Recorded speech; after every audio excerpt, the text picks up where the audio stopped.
Wind whipped rain is going to be passing through, yeah, to say the least. So it's going to be tough. Hairspray today. Right. It's going to be tough to fight against it, even with an umbrella too. So we've actually had some people reach out to me on my Facebook page, like, hey, we know what this did to the games. Yeah. Tigers game. What's the impact going to be? So just wanted to say thanks for the comment to John William. He was asking about it, just wondering if the rain and the wind combined was going to impact us for the game. Let's talk about it. Starting at noon.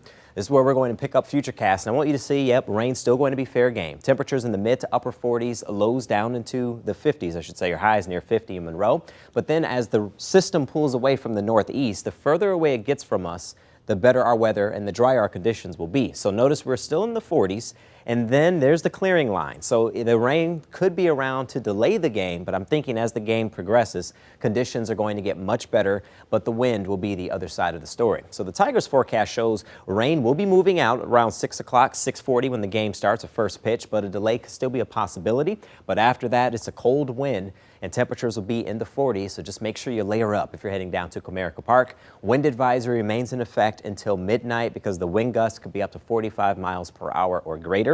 That can cause some power outages, knock down some tree limbs, maybe even some trees with the soggy soil that we have out there.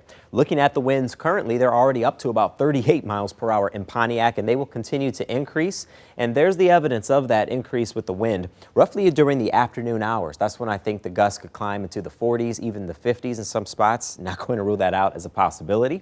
51, the best we can do today, but how about 63 and some sunshine to start the weekend? So the weekend will be much nicer than today, pushing 71 on Sunday and 70s. How about that for much of next week? And the rain won't even cool us down starting Tuesday.